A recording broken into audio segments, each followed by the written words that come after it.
Secret Circle. Welcome to The Secret Circle with me, Dr. Luke Deckard, the podcast where I chat with authors, filmmakers, musicians, and more about the art of their craft and let you in on some of their secrets. Today's guest is Adrian Hobart and Rebecca Collins, the masterminds behind Hobeck Books. And today we're going to let you in on some of their secrets. So without further ado, let's bring them on. Hello, Hobeck Books. How are you? Hi, thank you so much for inviting us on. We're used to saying thanks for joining us. Yeah. You know, it's great to be joining you on my podcast. Yeah. I love it.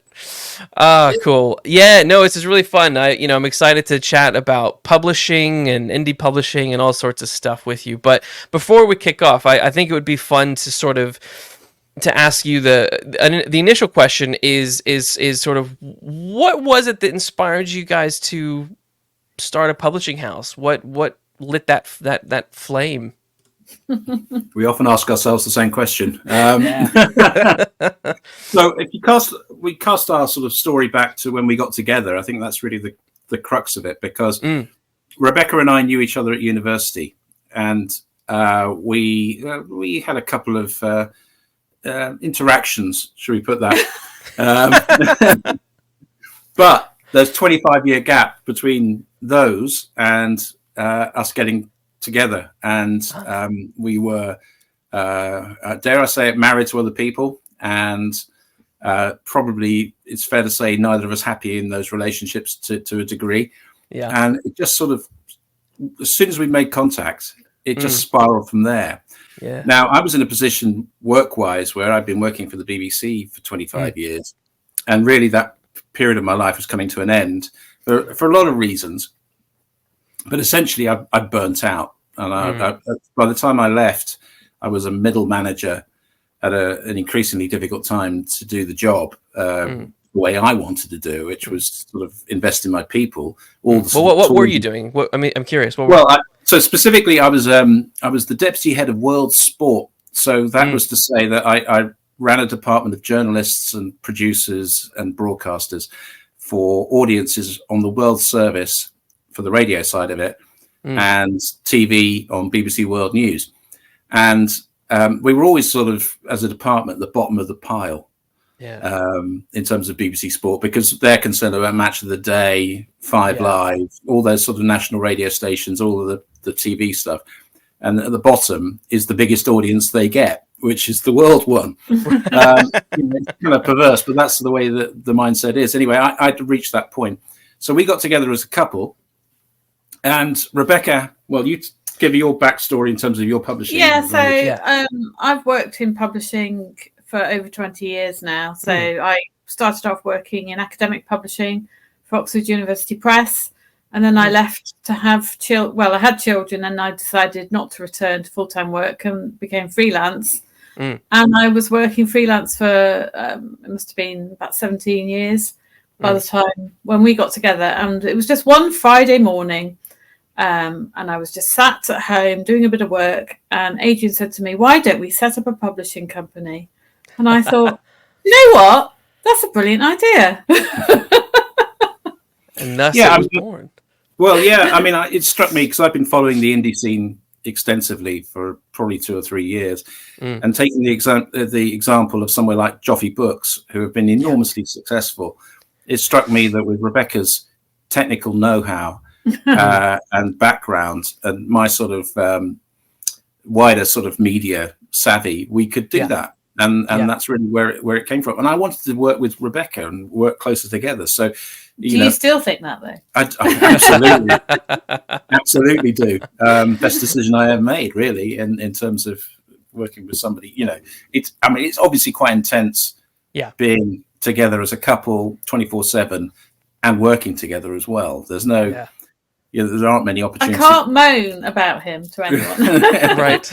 But fortunately, 95% of the time it all fits together. Well, we just moan about each other. It works really well. Yeah. It works really well. So, that was the inspiration. And going into the crime side of the indie sphere, it was really a punt on my part, really. I mean, it was an area where I've always been drawn to that type of fiction. And I knew how popular a genre it is. So I assumed that it would be I thought it'd be straightforward to make it successful. Now that is a longer question. Yes. And I think what we had was a surfeit of optimism and energy, and a sort of deficit and some technical know-how, and then a deficit of really knowing the nuts and bolts of the whole operation. But we've learned along the way, so that's where that's how we get to this point now. Nearly 4 years on. Yeah. So your motto is trad values with indie spirit. And maybe not all of my listeners will necessarily understand what that means. So maybe kind of explain how are you kind of combining the traditional publishing house values with independent spirit? Well, in a way, I'm the traditional values, aren't I? And you're the indie spirit. Yeah, that's fair. I mean, what we aim to do with the product is to make sure that we're producing books that are indistinguishable from anything from the big five in terms of the production quality, the cover design, the blurbs, the actual print quality, if you're buying a paperback, or indeed the ebooks, indistinguishable. So that's a trad values element. And I think there's a lot of stuff that Rebecca knows that a lot of indies really struggle to get on top of to start with, which is, the terminology within publishing, interacting with printers so that how to demand a certain product, knowing what the paper quality is going to be, how that's going to look, the bleeds and all this sort of technical stuff that Rebecca's got. The indie spirits part is about, the recent development of the indie movement was around exploiting social media particularly, but all the new tools that were available and the marketing platforms to develop an audience. And the thing that we found perhaps most challenging in that sphere is that the successful indies before lockdown made a real big burst, and quite a lot of people made a lot of money from that. But the fact is, lockdown shut all the bookshops, and suddenly all the majors had to adopt things that they were holding their noses about before: Facebook advertising, Amazon ads, and driving people electronically towards their titles. They had a lockout on traditional media, the radio, the TV, and the print coverage.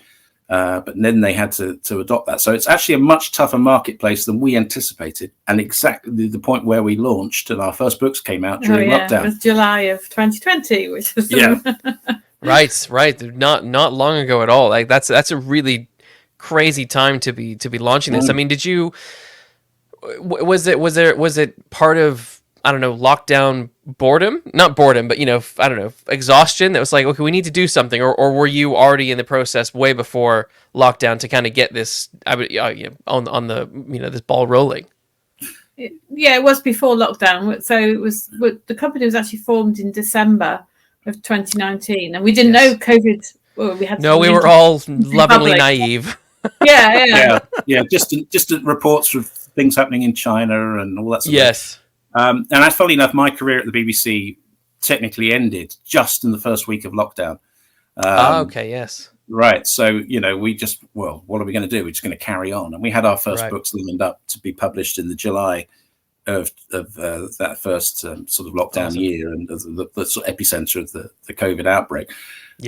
We just got on with it. And what choice did we have, really? I mean, it's not as if I could go to the office and go and work again, because no one was. So, we just carried on. Now, interesting question you mentioned, kind of based off something you said earlier, and that is a lot of indies don't understand. You work hard to make your books indistinguishable from the big five.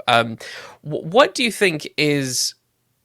Why do you think certain indies kind of struggle to match the quality? Whether that's like the book covers are maybe a little bit too glossy, or they're an oddly squared shape. Like, why do you think certain indies don't get it? Is it they're not doing their research enough, or they don't care? A mixture of the two?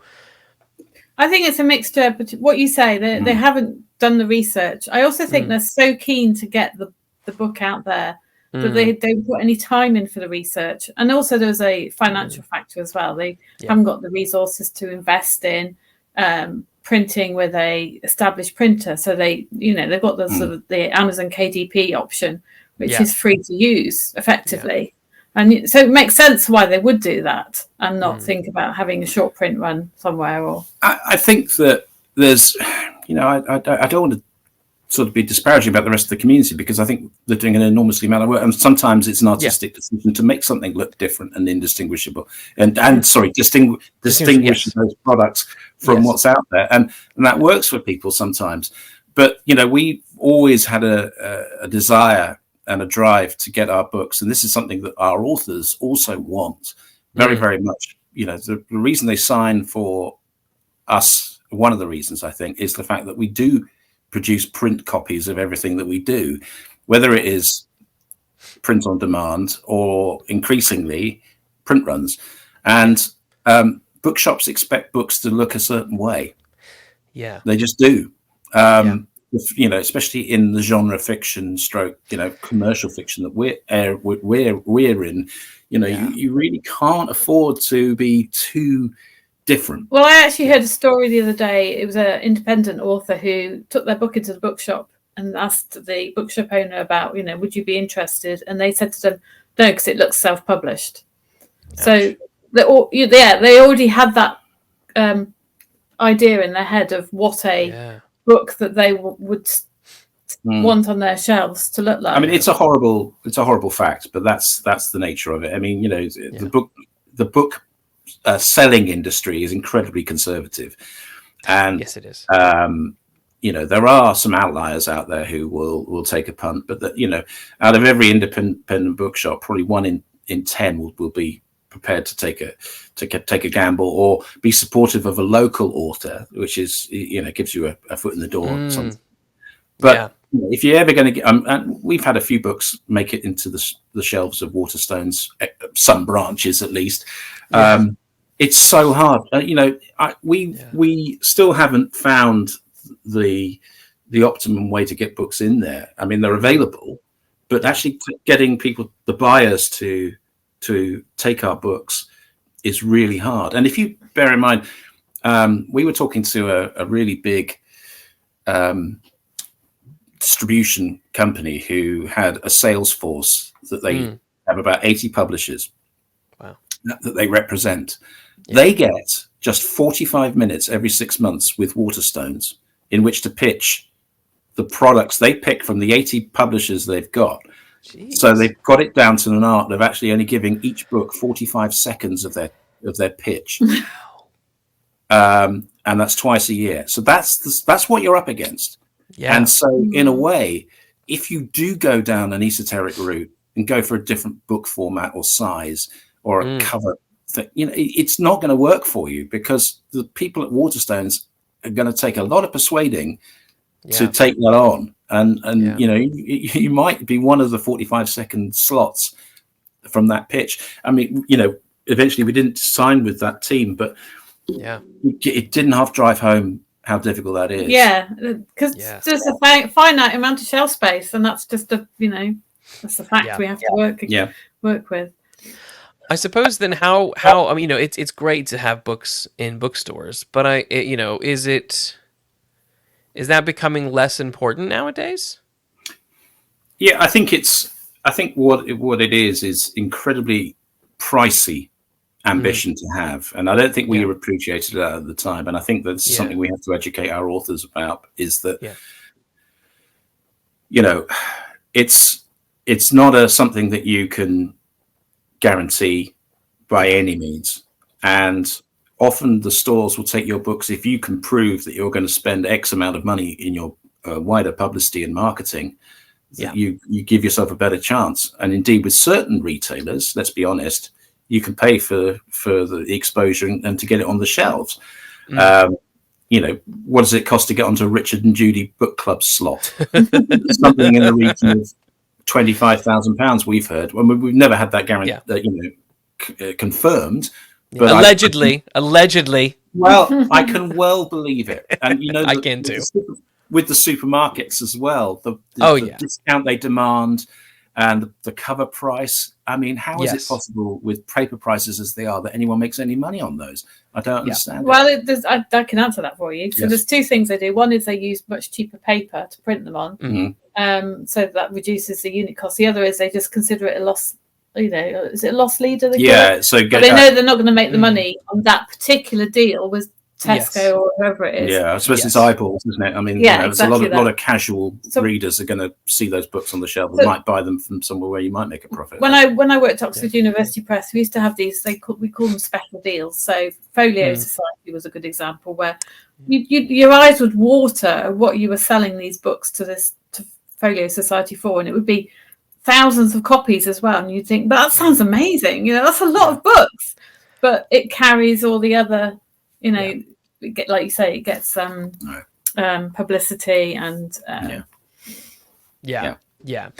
So with kind of like thinking about marketing, because that's always an interesting thing, because you sometimes you see people who are traditionally published or indie published or self-published, and it's kind of indistinguishable because you don't actually know, because there's almost no marketing behind them. You're like, okay, well, there's someone with the big five. Their book, it might be in Waterstones, but if you aren't in Waterstones looking at that shelf at that right time, you might not ever know that book even exists. Yes.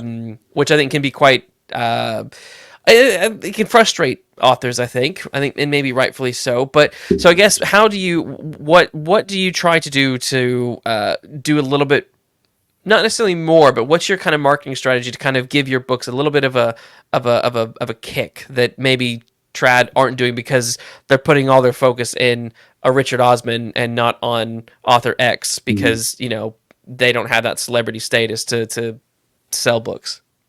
Right. Well, I think that we are still finding a way through this because what worked 2 years ago no longer works, and so what you find, and even with the successful authors that we know, the indie authors that we know, they'll surf away for maybe 6 months and everything looks rosy, and then suddenly the tap will switch off because Amazon's changed the way that they approach their their presenting of books, or Facebook changed their system.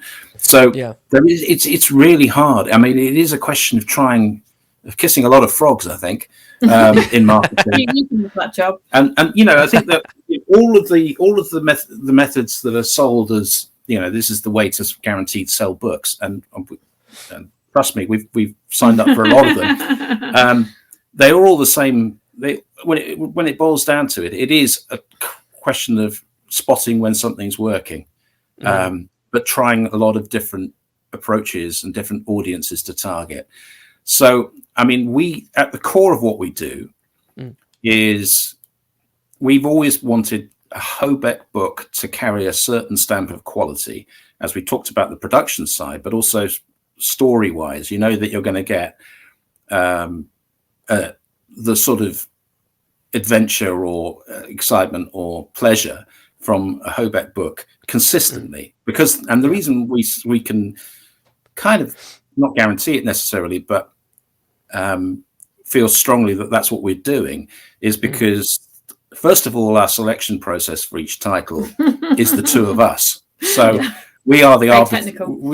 We're the arbiters. If we both appreciate the work and can see its potential and its value to a reader, then that's part one of the process. Then there's the editing, which we spend a lot of money and time on, and have some wonderful people who work with our authors to perfect or strengthen what's the raw material. And we also feedback, and we could be quite we can be tough. We're not, it's not really a question of being directive over plot or demanding certain tropes to be added in or reflect certain societal trends. We're not really like that. What we're talking about is has whatever bit of the book earned its place? Does that theme really work? Is it realistic? Are we talking about something that that you're going to, is a reader going to go, well, that'll never happen, because you haven't laid down the world building. Yeah, so it's like a structural edit, isn't it? So we do. And I always say to the author as well, I said, you don't have to take on everything I'm suggesting. If you disagree, we'll have a fight about it. No, I just say, yeah. Argue back why you think that particular point I'm making isn't what you want. So going back to the marketing, I mean, we feel very strongly that when you see the Hobeck logo on the spine of a book, the cat, then there's a certain threshold of quality, and that's important to us. And I think also through everything else that we do outside of the traditional sort of adverts and social media posting and our podcast, it's about being a warts and all publisher. We're not putting a false spin on what our experience of being publishers is about in our podcast. We're not I mean, there's a lot of people out there sort of smoke and mirrors, sort of saying everything's positive, everything's wonderful. And there's an element of trying to be positive about everything you publish, but at the same time, we will openly talk about the challenges that we're facing and the problems that exist and the things that upset us or get in the way of and there are so many little roadblocks and IEDs on the road to publishing that I think that authenticity is really important to us.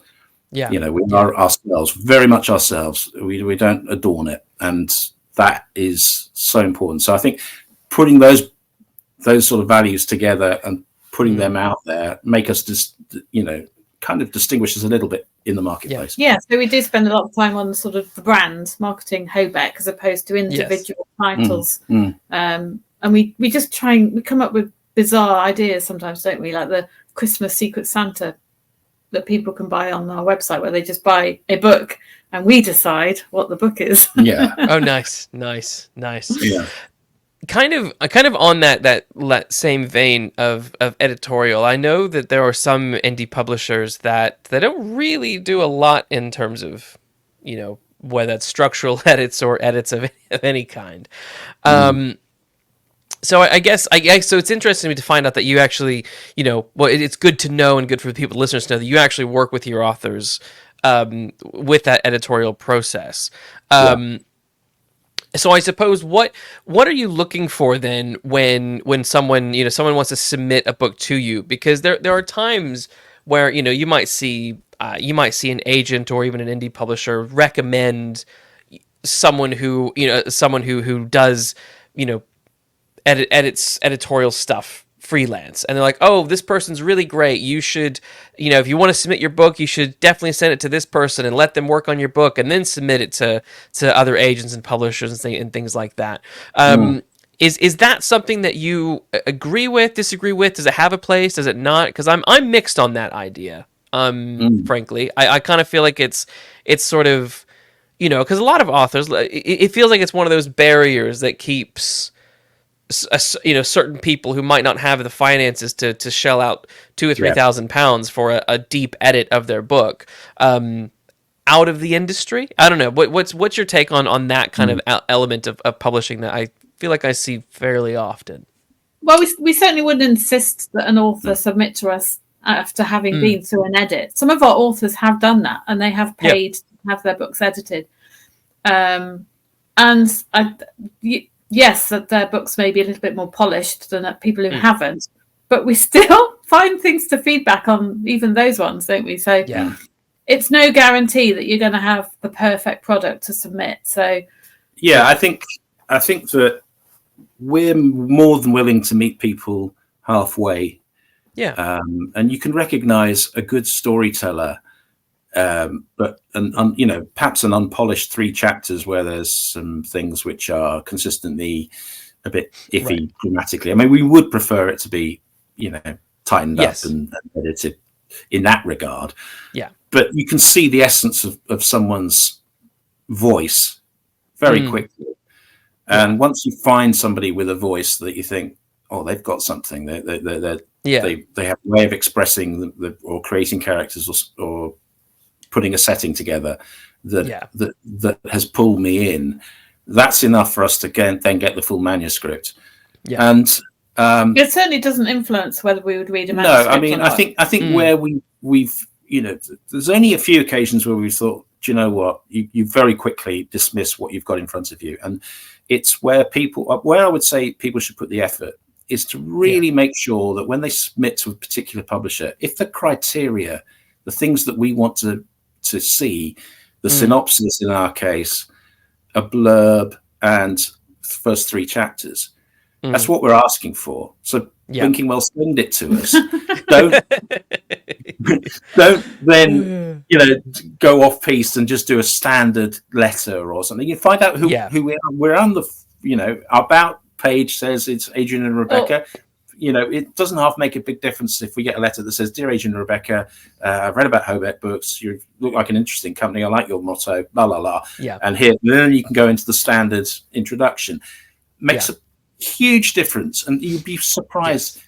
The percentage of people who take that trouble is quite small, but that makes a huge, because that sets me going, thinking, oh, they've thought about us. They really do want to join us, and it's simple tricks, really. I did have somebody submit, and they didn't fulfill the criteria. But so I often reply to them and say, look, I advise you to do your research. Somebody replied and said, I haven't got time.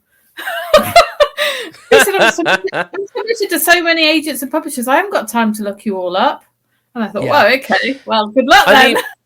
On that's an interesting point, because it shows a lack of attention to detail on that author's part, possibly, but also, could there be a more unified way? And I know there is a general sort of 3 chapters, 4 chapters, 10,000 words, 3,000, whatever.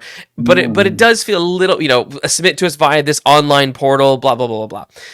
Could there be? Because I always feel this way, even like with standard CVs. Like people are like, oh, send us a CV.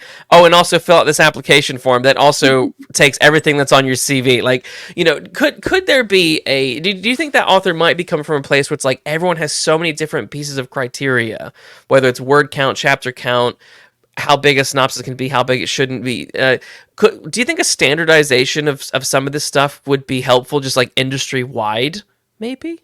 Possibly. I mean, I can see that would be advantageous for the writers. Certainly, they know where they stand, and I suppose we would too. Yeah, because you wouldn't have to think about these other things. But I mean, one of the reasons we ask for the 3 things that we do is it's threefold, really. First of all, it's obvious what the first 3 chapters will do. It's whether it's going to hook us or not, and we get a proper. That's a substantial amount of feel for what's there. But the approaching the cover letter and the synopsis. You've muted. We've lost connection, but we'll regain it here shortly. There we go. Sorry about that. Go. Yeah, we're back. Sorry, it was something that came up on our pop-up. So the what I was saying was that there are things that we're looking for. I mean, somebody who takes that time to make a personal connection with us is something that, as people, we're looking. That feels good. Definitely. Because we're looking for people we want to work with. It's not so much. I mean, the work can be great, but if you're a pain in the ass, and to a degree where we know we're going to spend 90% of our time just salving someone's ego or struggling to work with them, that's something we have to consider, because it's just the 2 of us, working here at Hobeck with some freelance support from editors and cover designers and such like. So that's important. They have to get the spirit, they have to spiritually kind of meet us halfway, because we want our team of authors to work with each other to support each other, and many do. They do. They're very good, actually. We have a Facebook group, and they're all in the Facebook group, and they ask each other questions about craft. And they promote each other's titles when their books come out and all that sort of thing. And there's they buy each other's books as well. Yeah, it's that sort of family ethos was really important to us when we set it up. That's something that we wanted us to be different from other publishers in that sense. Yeah. So that's important. And if you can write a synopsis which doesn't bamboozle me and I have to sort of make notes as I'm going, that's really important, because I think it tells you whether somebody's really thought it through as to what this story is. What are the themes? What are the characters? What are the things that really matter? Rather than because sometimes you get synopses that you just go, this reads like the whole of Game of Thrones, not just. I don't actually read. I know we ask for a synopsis, but I don't read it. Well, I just go straight in. I will start with the 3 chapters, but I tell you what, Yeah. I don't have to go back to the synopsis if I'm already starting to get Yeah, lost. you see that's a bad sign, though, isn't it? If you need to refer It is, yeah. So it's like, why do we need the synopsis if most people aren't even reading it? You know, authors pull their hair out trying to write these stupid, you know, you need to tell me about your entire book, but do it in 5 words. Yeah. Well, that's like the elevator pitch, isn't it? Well, it is, and it's funny because my old job of being a sort of commissioner of journalistic stuff or programs, and you know, I held the purse strings, and my team would come to me and say, "Look, I've got this idea," and I did really. I've got a short attention span. I've got attention deficit disorder, which is not great in publishing, I have to say, but. It does. But it also is great in publishing. But it does mean that if you know, people who were very good at pitching me stories would know that they had at most 5 minutes to express what they were trying to say. It's the same in a synopsis. You know, the best books are always ones where it should be reasonably easy to say, right, this is inspired by such and such. It's this and that genre, and in this, my protagonist X is going to come up against antagonist society Y, and this particular person Z, and these are the challenges they're going to face, and this is the resolution. I mean, that's what it is. That's what a synopsis really boils down to. Do you think then that the concept of a synopsis has it just been maybe too vague? Because that's a very clear way of saying this is what I want. But then you do look at other people's, and I was joking a little bit, but you do look at other publishers requirements or agents' requirements, and the way they describe what they want from a synopsis, you're like, I don't like, how do you want me to condense everything into, like, it's a weird sort of I think maybe there should be a bit of re-education on what the synopsis really needs to look like. In a way, or how it should convey stuff. In a way, yeah. I mean, one person's synopsis could be another person's. I don't know. It just doesn't work for them. But I think we're dealing with genre fiction, and let's be perfectly honest about this. The beats are well established, and yes, of course, we're looking for originality in the sense of someone who has a particular way of expressing themselves and creates vivid characters that just jump off the page and occupy people's minds, and in scenarios that can sometimes be completely fantastical or completely domestic and believable, depending on what angle you're going. But if you can show in your synopsis that you've really given thought to the way that this story develops and is structured, it's so valuable, and it's such a valuable exercise, I think, for every author to do, because you really, if you're really struggling to do that, then you've probably got something wrong with the whole book. Truthfully, in this crime thriller suspense area that we work in. So kind of moving on a little bit from that on, this last year has been kind of interesting with the various writer strikes and things like that in the States, with Hollywood and whatnot. And a lot of the conversation has been about AI. So I am curious as to, in terms of like problems that might be the publishing industry might be facing in relation to this, and maybe some of your thoughts on that. Do you think, there's the whole idea that, once Bard and the other AI tools were out, people were self-publishing AI written books within a day and crap like that. So I suppose with the rise of this, do you think that is AI really even a proper threat, or do you think it over time will end up becoming a useful tool within the industry, or where are you feeling with that? Because I know you in one of your podcasts you were looking at the narration stuff, the AI narrations, which I think, as you said, sounded quite dead, and I agree, but are we going to get to a point where it doesn't sound dead, and do we want to go that route, or is that a negative because then you're taking away a job from a physical actor, or does it open up doors because then you can have more tailored voices for characters throughout the book? I don't know. What's your take?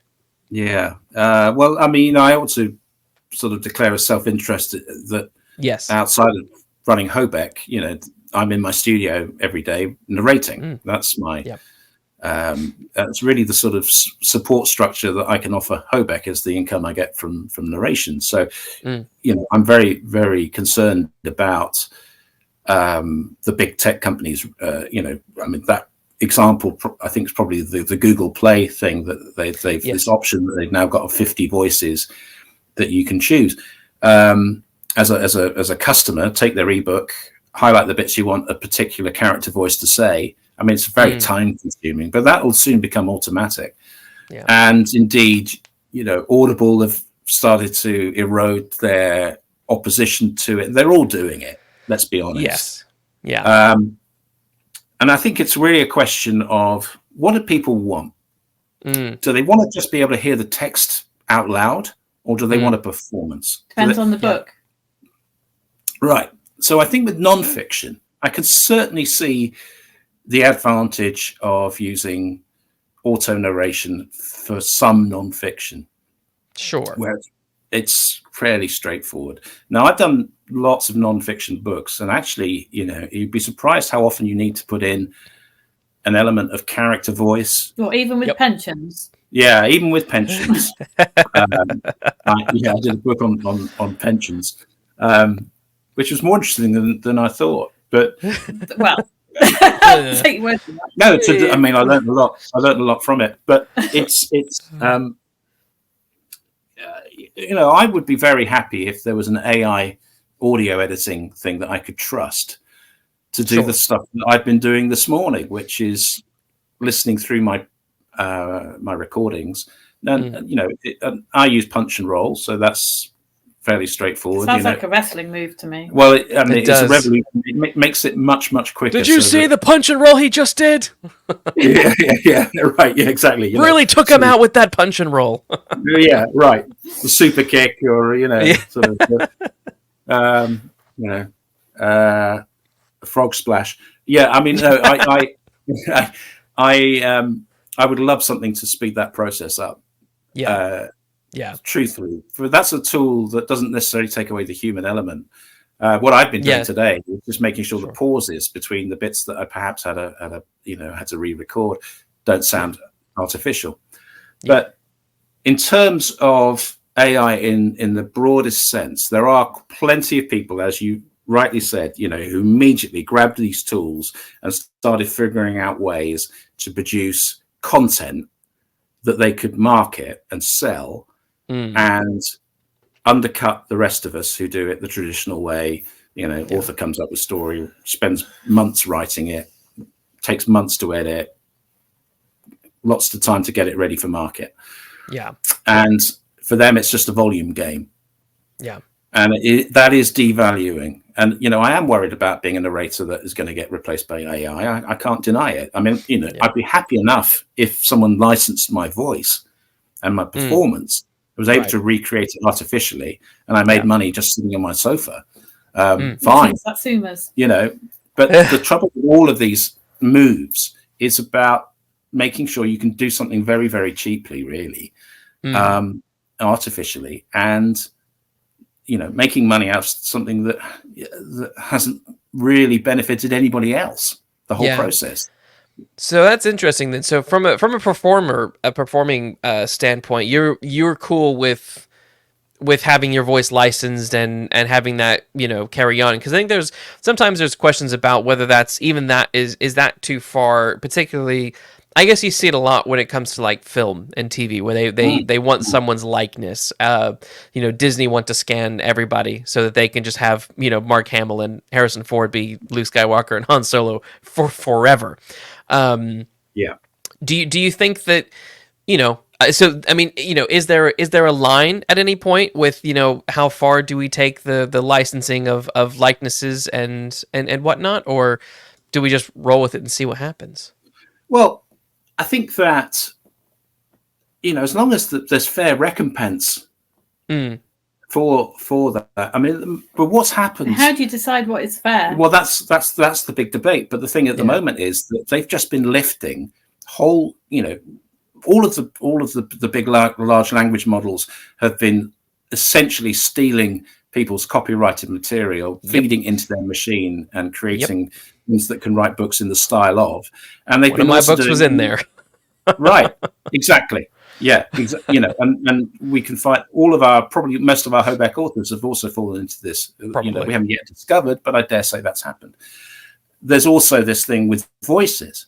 Now, it horrified me and really angered me a few months ago when it became clear that Findaway had put a clause at the back end of their contracts, Findaway Voices, which all of our Hobeck books that have been turned to audio, bar 3, have gone through Findaway, that they were using it with Apple to create machine learnt voices, and it was just hidden in the contract. And they retrospectively said, "Oh, you can write to us and say you don't want that narrator voice to be used as the module," but the narrator had no say in it. Yeah, this is the thing. So, as an author, you might commission a narrator to do your book. You put it up on Findaway for wide distribution, and that's fine because it's quite a good system on that front. Yeah. And then you find, the narrator you've hired has been used by Apple to create a replacement for them, a replicant. That is completely out of order because there's no, the author's not benefiting from it. Yeah. The narrator certainly isn't. Yeah. And that is underhand. And they'll say it's in the contract and all that sort of thing. Yes. But really, it was buried. It was, they had a rear guard effort to try and persuade us that it was fine. And we won't be using Findaway, I think, in the future as a result of this. I think one of the problems is it's disingenuous. The technology is advancing faster than the sort of administration to follow it and the legal sort of tightening of. So, they're finding these sort of slight loopholes in the system because we haven't caught up. Well, I think everyone thinks that they're good actors in the sense that that they wouldn't behave in such a way, and they wouldn't. They're a big company, or Spotify now offering 15 hours of free content to their premium users of audiobooks. I mean, and without actually announcing how anybody gets paid for that. I mean, these things. It's all very well. On one hand, people in the AI industry saying it's going to be beneficial to mankind, but at the same time doing all these things under the radar until someone exposes them.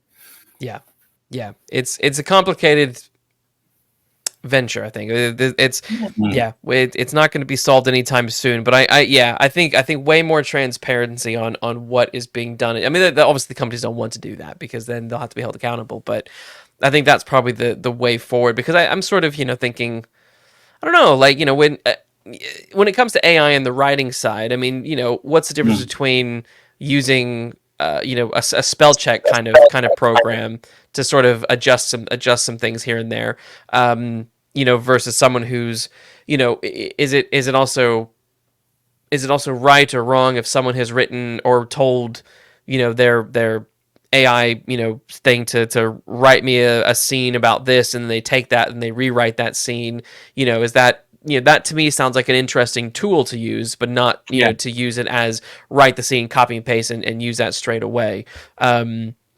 But, I think especially when it comes to with actors and voices and faces and stuff like that, it's murky. It's murky. And also it won't be long before the AI voices sound better, but they're very close. Yeah, they're very close. Yeah, I think though, the art of what I do with narration, there's several layers there, but really being able to interpret what the writer has written, and to inhabit when you're doing character voices, and I don't do character voices. I am that character. That's the difference.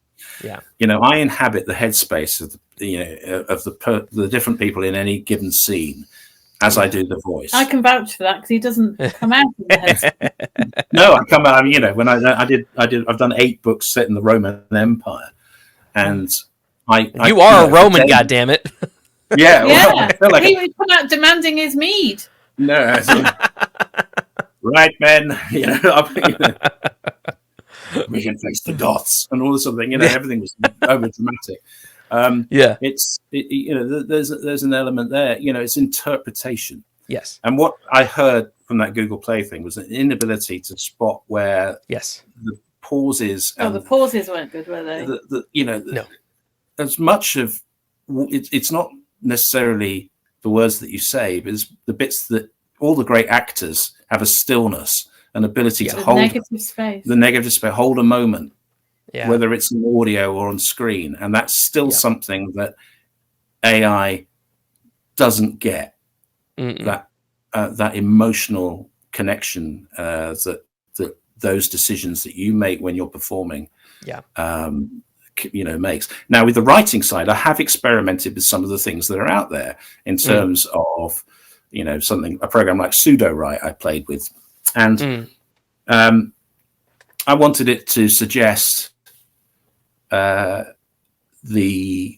general thrust of a novel. Now, I'm already writing it, so I had this plan in mind. So I just put in a few salient details in the box. Character setting, names of characters, whatever. And it came up with, to my horror, almost exactly the same plot arc that I was working on. Wow. So I was both horrified and impressed at the same time. Yeah. So I think as soon as it does a better job than you can as a human, then that's the time to worry. Well, I think a lot of people are using it as a writing prompt. And I understand that because it's a solo business. I mean, people haven't got the benefit of me bouncing ideas off Rebecca, who natively understands story and publishing and all that sort of thing. It's a great foil, but not everybody's got that. I mean, you probably got a partner that rolls their eyes every time I've got this great idea. What do you think? Here we go again. Whereas an AI is never going to throw that back at you. That's actually a good point. AIs don't have strops. No, and AI is a virtual version of what we used to do at my work, where we were trying to set up a positive environment for creativity, and you play the yes and game, so that everyone has to start the sentence with yes, and you could do this, and we can do that, which is such a for a bunch of cynical journalists takes some getting used to. But it doesn't half work, and an AI essentially is doing that for you. You could here's three options for you to go down, and that's a useful tool. It has to be said, and indeed, as you mentioned, is it any different to a spell checker in the sense of we use Grammarly or writing aids, or the word spell checking and grammar checking is actually much more sophisticated than it used to be. I mean, again, going back to one of our original points, which is when you're submitting to an agent or a publisher or whatever, there really isn't much excuse for spelling mistakes, because the tools are readily available, probably in the software you wrote your letter, to figure out whether there was a problem or not. Yeah, that is true. So kind of moving on from AI then, I'm also curious about how, you approach the books that you want to take on. How do you look at what's happening in the market? Do you I mean, at the moment, cozy is the big thing. Everyone seems to need to have the big cozy crime stuff, and it's got its place. It can be fun, maybe a little overdone now, but how do you react to the market? Do you try and play to it? Do you like a little bit, a lot of it? Like what's your strategy with that? Probably not enough. Yeah, well, and also I think that one of the difficulties is, like you were talking about cozy, and I think already if we were to say to each other, okay, we need to write more cozy fiction books, it's probably too late, because the next thing will be on its way. We just don't know what it is. I think we have one or two. Probably a third of our titles are police procedurals at the moment. We have quite a lot of psychological fiction, which has, I think, surprised everybody in maintaining its popularity from its emergence of maybe 6 years ago. And as you say, Richard Osman is sort of the vanguard of the cozy crime wave at the moment. But basically every publisher's grabbed every celebrity they can think of who has a cozy appeal to that certain audience, and they got them to be ghostwritten or to indeed write their books. Heaven forfend. It's difficult for us to do that, because I think you start making inauthentic decisions if you're simply basing on chasing the market zeitgeist at any given time. Now, there are plenty of people in the indie and in the traditional marketplace who do that. And traditional publishers, this is one of the reasons why they are so difficult to work with for authors, is that, you can be flavor of the month, for 6 months.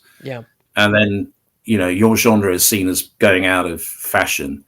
And so therefore you're dropped. And so what we're consistently looking for is, we don't go down that route. We look for the authenticity of the books that people are writing.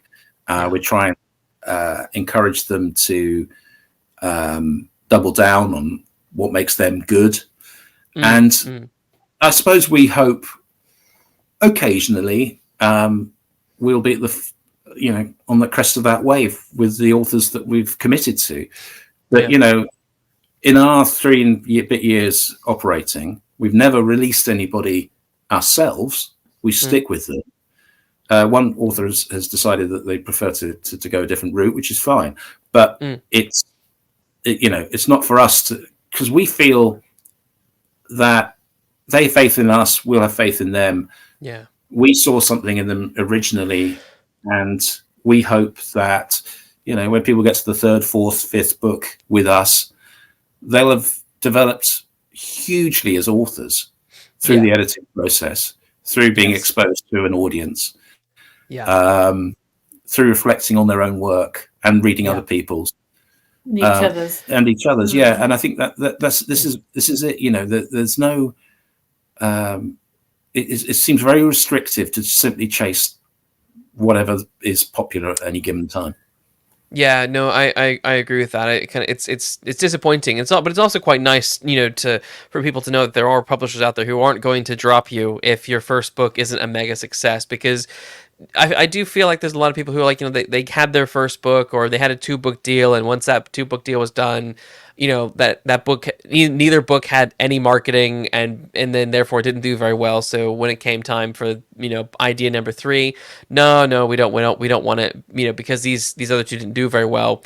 And it's almost, do you feel like there might be like a little bit of kind of gaslighting a little bit within the traditional industry with some of this kind of stuff, where they kind of blame your sales for not doing, but you didn't, the big trad publisher didn't do much either in the way of kind of helping, is that fair to say? Yeah, no, definitely. And I think blame culture is quite big in publishing in all sorts of ways. So, and that's part of that, isn't it? It's not our fault.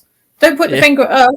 Yeah, I think that, the nature of it is that, to be honest, we spend a lot of time beating ourselves up as to whether, books are very difficult to make successful.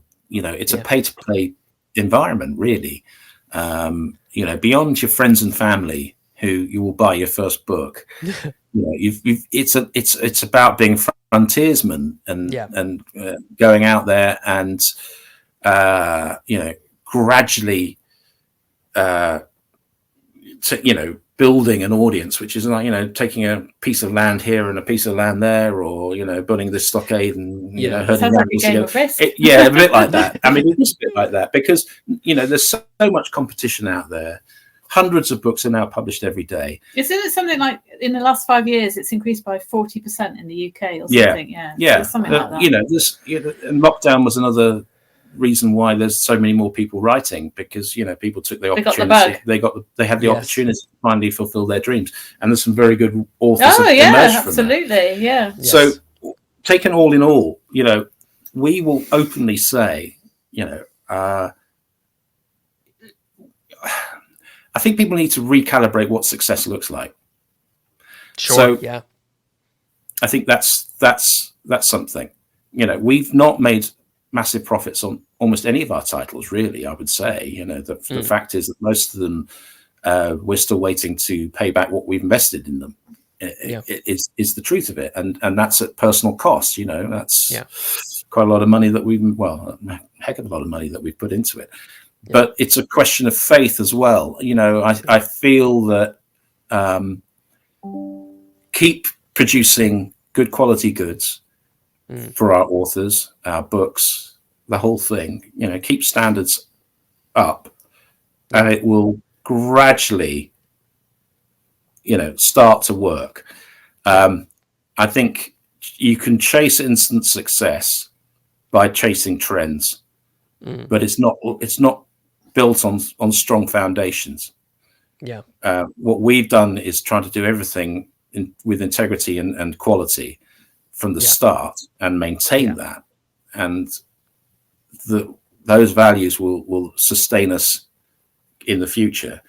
So I think authors need to be realistic. I think that, you know, sometimes you know, selling 1,000 copies of a book is not an insubstantial achievement nowadays. Because, you know, it isn't going to suddenly lead to, you know, a limo arriving to take you to the National Book Awards. No, it's not like that. But I think there are also other ways to expand your readership. So entering prizes and competitions is always, you know, we feel very strongly about entering our authors for things like the Crime Writers Association, Dagger Awards, Bloody Scotland, even the smaller awards. You know, it's hard to measure whether what difference they make to sales, but they do a lot for credibility. They do a lot for self-confidence. For companies and indeed for the authors. They are a way of breaking into the Waterstones. I mean, you know, one of our first titles was nominated for 4 major prizes, and Waterstones started stocking it, and they still are. So. They still, and that was, you know, that would not have happened 6 months into our existence. Had it not been for those award nominations. So there are lots of ways of looking at it, but essentially, if you can look at your book on your shelf, or, you know, your ebook or whatever, and say, look, I'm proud of that. That's as good as it could be, given the time, the circumstances, whatever was behind it. That's something. You know, judging whether you're successful or not, if you've still got the desire after because some authors get to the end of their first book, publish it, and it's actually a massively underwhelming experience. It's not the sort of like the birds singing in the trees. Exactly. And they find it very hard to go back to writing a second. And that's understandable. Second novel syndrome, it's a thing. It is a thing. You know, because it's hard bloody work. It's hard. It's hard. It is hard work. I mean, I've tried to write one in lockdown. I was one of those people, but I don't think I even got a quarter of the way in before I gave up. It's really hard. It's really hard. I don't think people really fully understand just how difficult this, like, writing something that is, you know, compelling and engaging and intelligent is. It's you know, it is very, very difficult for sure. You kind of get the flippant responses of, oh, you know, that you know, it must be so fun, must be so easy, just gonna sit and make stuff up all day long, and you're kind of like, screw you. It's not that easy. It's not that easy. So we'll wrap up with a couple of questions here at the end. But one question I'm curious about is, because the market is changing a little bit, and in particularly self-publishing is becoming a bit more vogue. It's a bit more comparable in certain ways. Now, one thing you mentioned that was interesting earlier was about, like, you know, in terms of being indistinguishable. What is fascinating to me is there's a lot of people who do the self-publishing thing and they go through Amazon. And it fascinates me that Amazon, in terms of the full quality of an Amazon book, doesn't even they don't quite match the quality of your standard book, which is odd to me, because then also Thomas Mercer also sort of used that same print on demand quality, you know, a book and paper. And the main thing is, like, the cover has a weird feel. But it's interesting to me that they aren't doing that. They don't do that. But I suppose the wider question I'm going to get at is, what is the benefit of going, you know, trad or indie or self? Why would you encourage one over the other, or is it you know, not one thing suits all, so pick whichever one is best for you? Or, you know, what are your thoughts on the rivalry at the moment? Well, I mean, I think you can do both. You write your book and you think that is best suited for publishing myself, so I will do that. And then you might write something else and think, but a traditional publisher will do a better job with that particular book than I could. A couple of our authors are both self-published and published with us, and even with one of our authors is published with the Big Five and with us. I think there's so many options available now that it doesn't have to be a either-or decision. And I think that it's interesting. There's an interesting phenomena that we were talking about yesterday, because another one of the really big UK indie authors has signed a deal with a traditional publisher, and that's James Dalgleish, who follows J.D. Kirk and Simon McLeave into the hands of big publishers, having been enormously successful. So I'm still not clear as to why they've done that, because they've proved that they can make enormous amounts of money with their own books. Yeah. But it might be that it's actually wearing them out, wearing every hat. It's hard work. I've known self-published authors who said that exact thing right there. It's so much work. Right. So they've got to be the marketers. They've got to be, all the aspects of the business falls on them. With us, it's a kind of a hybrid situation. We do quite a lot of the heavy lifting, and then it's the most successful of our authors are the ones who recognize that they've got as much effort to make on marketing as we have. Yeah, the ones who go to talks and libraries or do book groups, get themselves out there. And then with traditional, you're really ceding a lot of control and a lot of potential revenue as well, realistically, because you won't get a royalty rate that you get with a Hobeck book, author, albeit if we were shifting more units, then they'd be in serious money. But traditional authors are getting maybe 10 pence a copy kind of rate of return. So you have to ship a lot of books to make money. But it must be so attractive to think for someone like J.M. Dalgleish that he could just sit back. All he has to do is write. Yeah, but it was interesting. I mean, we talked to Simon McLeave briefly at Bristol this year, and we've interviewed him on our podcast. And his Snowdonia series, massively successful, and then he signed up with a new series with Avon Books, and he, as an aside, was saying, "I'm not used to having the control. I'm not sure what's happening. I don't know who to talk to, who's responsible for X and Y," and that is a difficult thing to adjust to if you've done everything yourself.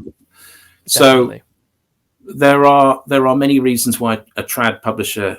Well, they'll get you into bookshops if they believe in you, which is terrific. They'll get you into libraries if they believe in you. Well, I mean, and your poster will appear on the train station if they believe in you. But their level of belief and their level of connection with you as an author, unless you're very successful, is very, very small. Yeah. It'll be run by committee.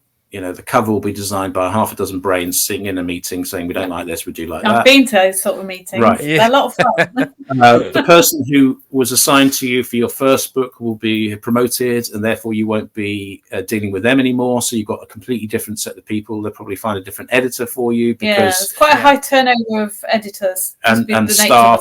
You have to pick up the bookseller to see everyone's chair hopping around the industry going up. Yes.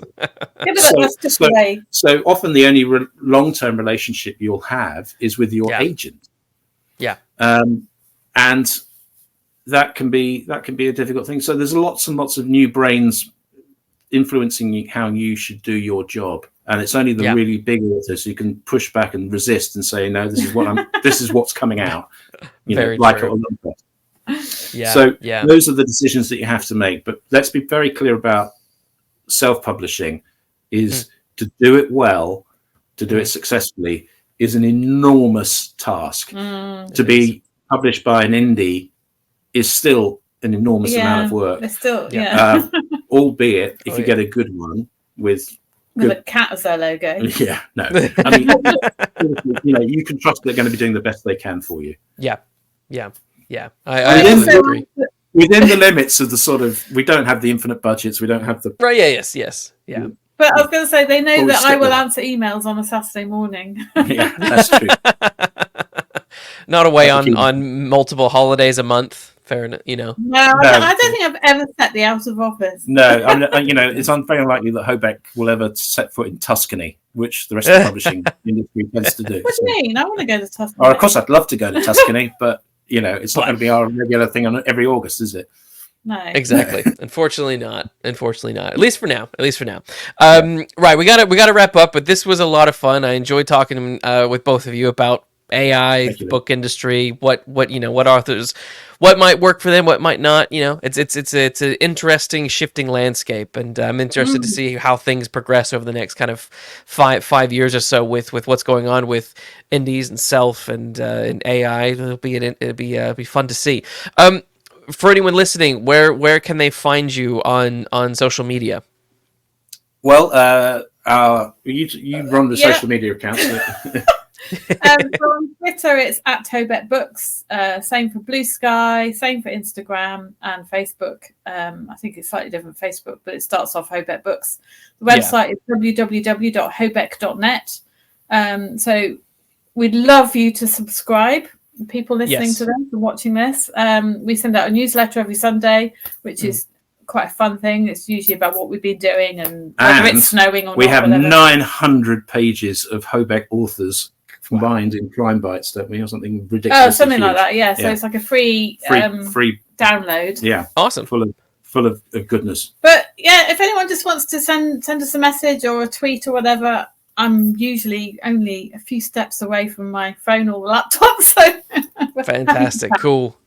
And also, anyone who, if you're listening on Spotify or Apple, there'll be links to your website and stuff like that in the description. And same if you're watching on YouTube, there will be links there as well. So go seek out Hobeck, see if they're a good fit for you if you've got a new book, and keep an eye when the submissions are open. But yeah, so this was a lot of fun. Look forward to hopefully bring you back on in the future to chat about, who knows, some other random publishing stuff. Yeah, we'd love to. Absolutely, it's been a real pleasure. Thank you. No worries. My pleasure as well. Thanks, everyone, for listening, and I will see you next week. The Secret Shopper.